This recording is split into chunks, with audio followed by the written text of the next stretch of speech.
সংক্ষেপে চারটে কথা বলছি। প্রথম কথা হচ্ছে, ভাইপো আজকে বলছে যে ধর্ষণকে বেআইনি করার জন্য, অপরাধ হিসেবে করার জন্য পশ্চিমবাংলায় বিল আনবে। ভাইপোর কি যে কোনো কারণেই হোক একদিন এই ধারণা ছিল যে ধর্ষণ আমাদের দেশে লিগাল, আইনসিদ্ধ? হঠাৎ করে নতুন করে ধর্ষণের বিরুদ্ধে বিল আনার প্রশ্নটা আসছে কোত্থেকে? ধর্ষণের বিরুদ্ধে আইন আছে আমাদের দেশে, অত্যন্ত কড়া আইন রয়েছে। ধর্ষণের বিচার প্রক্রিয়া যাতে দীর্ঘসূত্রিতায় না ভোগে তার জন্য নির্ভয়ার ঘটনার পরে আপনারা জানেন 2013 সালে একাধিক অ্যামেন্ডমেন্ট আনা হয়েছিল। ফাস্ট ট্র্যাক কোর্টে বিচার থেকে শুরু করে, কাস্টাডি ট্রায়াল থেকে শুরু করে সব কিছু তবে থেকে চালু আছে। কিন্তু প্রশ্নটা হচ্ছে, বিচারকরা, বিচারপতিরা, এমনকি আইনজীবীরা মাঠে ময়দানে ঘুরে কোনো অপরাধের প্রমাণ সংগ্রহ করে না। তদন্ত যারা করে, সেটা পুলিশ হোক, সিআইডি হোক, সিবিআই হোক, যেই হয়ে থাক না কেন, যারা তদন্ত করছে তারা যদি নিরপেক্ষ না হয় তাহলে এটা প্রশ্নটা আইনের প্রশ্ন নয়, তদন্তের অস্বচ্ছতার প্রশ্ন।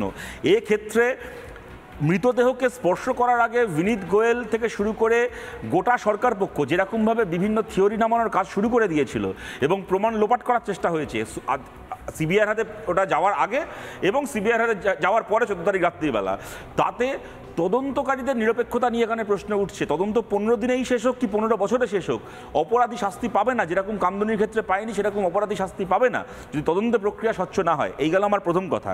দ্বিতীয় কথা, আজকে ভাইপো বলছে যে সন্দীপ ঘোষকে কেন সিবিআই গ্রেপ্তার করছে না। সন্দীপ ঘোষকে সিবিআই গ্রেপ্তার করা উচিত, কেন গ্রেপ্তার করছে না এটা আমাদেরও প্রশ্ন।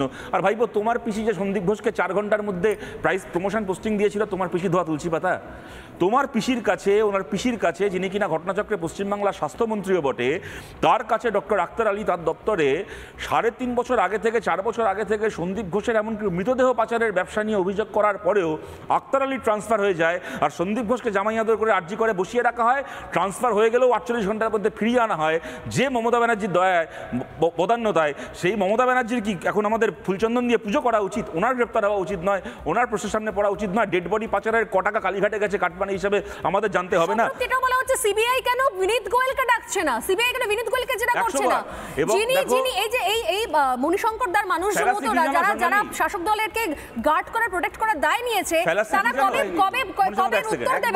কবে উত্তর দেবেন যে কেন বিনীত গোয়েল বলেছিলেন ফোন করে যে আপনার আমি আত্মহত্যা করেছি? একদম আমরা তো চাইছি, আমরা তো সেই পক্ষে আছি। প্লিজ বলেনি আমার কথাটা।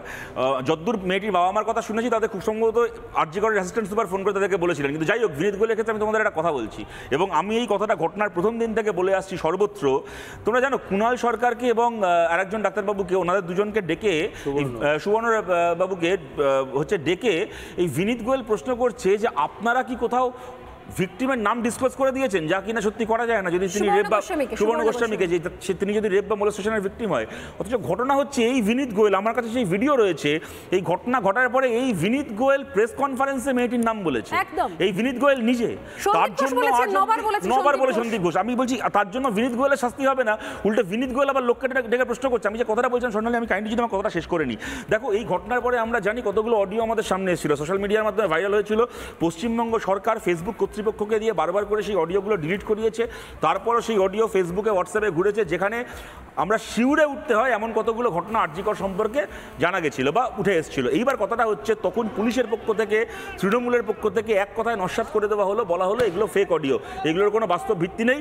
ঘটনাটা ঘটে যাওয়ার পরে এখন অডিওগুলোকে রেকর্ড করে বাজারে ছাড়া হচ্ছে। ভালো কথা, আজকে একটা ভিডিও সামনে এসছে যেখানে দেখা যাচ্ছে ওই ক্রাইম হওয়ার পরে এমনকি আরজিকরের সাথে কোনোভাবে যুক্ত নন সেই সমস্ত লোকেরাও সন্দীপ ঘোষের চামচারা ঢুকে ক্রাইম সিন নষ্ট করছে।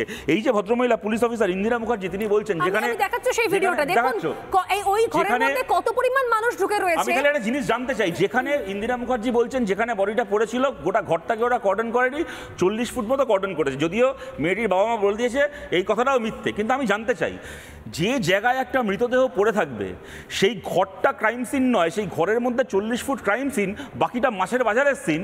এই আইনটা ভারতের কোন আইনের বইতে রয়েছে? নাকি কথাঞ্জলি পড়ে ইন্দিরা মুখার্জি এই আইনটা শিখেছেন? এটা কি কথাঞ্জলিতে লেখা আছে? এটা কি মমতা বন্দ্যোপাধ্যায় জীবনী গ্রন্থে লেখা আছে এই আইনটা?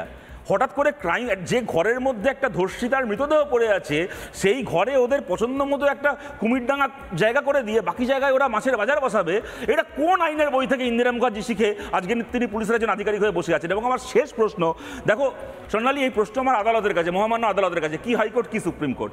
আজকে আমরা দেখছি আমাদের সরকার নির্লজ্জ দমনপীড়ন নামিয়ে এনেছে যারা যারা ঘটনার প্রতিবাদ করছে তাদের বিরুদ্ধে। আজকে দুর্গাপুরে আমাদের পার্টি অফিসে আমাদের ছেলেমেয়েরা, ওখানে ডিওয়াইএফআই ছেলেরা, ওরা ধর্ষণের জাস্টিসের দাবিতে মিছিল করছিল, বিমল দাশগুপ্ত ভবনে বোম বেড়েছে, ভাঙচুর করেছে।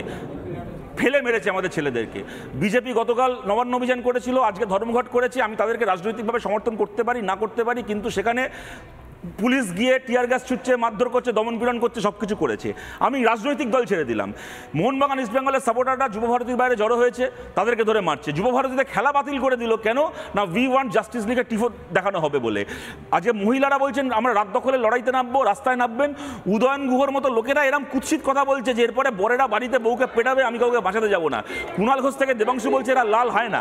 আমি এবার সুপ্রিম কোর্টের কাছে জানতে চাইছি, অত্যন্ত দেশের একজন নাগরিক হিসেবে, আপনাদের এই কথাগুলোকে আমরা সম্মান করি, আমরা ভরসা পাই। যখন আপনারা বলেন যে গণতান্ত্রিক আন্দোলনের ওপর সরকার যেন হস্তক্ষেপ না করে তার নির্দেশ দেন আপনারা পশ্চিমবঙ্গ সরকারকে, যখন পশ্চিমবঙ্গ সরকার একটা মিছিলকে বেআইনি করার জন্য, নিষেধ করার জন্য আপনাদের কাছে অর্ডার চায়, কপিল সিব্বল সহ রাজ্যের 21 জন আইনজীবী, জাস্টিস চন্দ্রচূড় পরিষ্কার মুখের ওপর বলে দেন যে কোনো রকম শান্তিপূর্ণ প্রতিবাদের ওপর আমরা নিষেধাজ্ঞা জারি করব না। কিন্তু আপনারা এইগুলো বলার পরেও যখন আপনাদেরকে বুড়ো আঙুল দেখিয়ে পুলিশ কমিশনার থেকে শুরু করে পুলিশ আধিকারিকরা প্রেস কনফারেন্স করে বলে ওই মিছিলটা বেআইনি, এই ধর্মঘটটা ইল্লিগাল, এইখানে জমায়েত হওয়া যাবে না, এইখানে অ্যারেস্ট করব, ওইখানে পুলিশে ধরবো, যখন আপনাদেরকে বুড়ো আঙুল দেখিয়ে নির্মম দমনপীড়ন মিটিং মিছিলের ওপর নামিয়ে আনা হয়, জাস্টিসের দাবিতে মিটিং মিছিলের ওপর নামিয়ে আনা হয়, তখন কি সুপ্রিম কোর্ট এই প্রশ্ন করবে না, ওই পুলিশ আধিকারিকদেরকে শাস্তি দেবে না যে আমরা বলে দেওয়ার পরেও আমাদের নির্দেশকে ভায়োলেট করে মমতা বন্দ্যোপাধ্যায় বলে থাকা যে বলে থাক না কেন তোমরা কি করে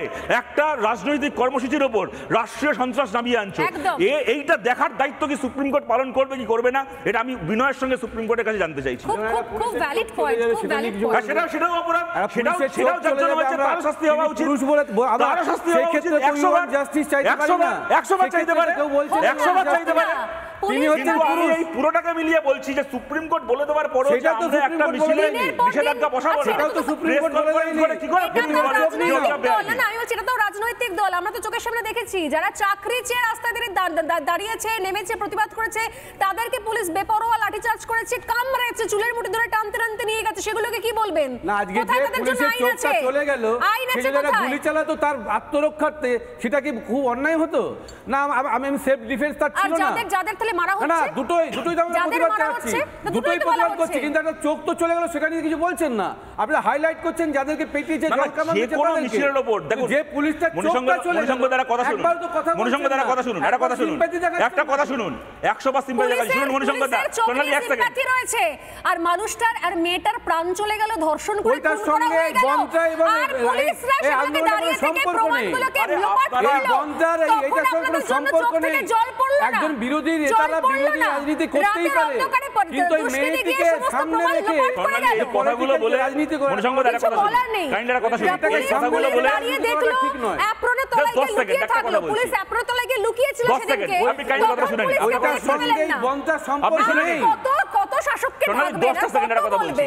পুলিশের চোখ চলে যাওয়ার ঘটনাটা অত্যন্ত যন্ত্রণার ঘটনা, আমরা যখন চোখের সামনে দেখেছি শিউরে উঠেছি, এই নিয়ে কোনো সন্দেহ নেই। তার জন্য যে দোষী তাকে চিহ্নিত করা গেলে কঠোরতম শাস্তি হওয়া উচিত। কিন্তু মণিশঙ্কর দা কথাটা শুনুন, দয়া করে এই ঘটনাটাকে রাষ্ট্রীয় দমনপীড়নের জাস্টিফিকেশন হিসেবে ব্যবহার করবেন না। এই কারণে, কেননা এই ঘটনাটা ঘটেছে গতকাল, আর 14ই আগস্ট যখন মহিলারা বলেছিলেন রাত দখলের আন্দোলন করবেন, তখন আপনাদের দলের লোকেরা বলেছিল তাদেরকে লাল হয় না। উদয়ন গুহ বলেছিল এরপর বাড়িতে বরেরা তোদেরকে পেটাবে, আমি বাসাতে যাব না। অতএব আপনারা ধর্ষকের পাশে দাঁড়াচ্ছেন, আপনারা ধর্ষিতার বিরুদ্ধে দাঁড়াচ্ছেন, তার সঙ্গে গতকালের ঘটনার কোনো সম্পর্ক নেই।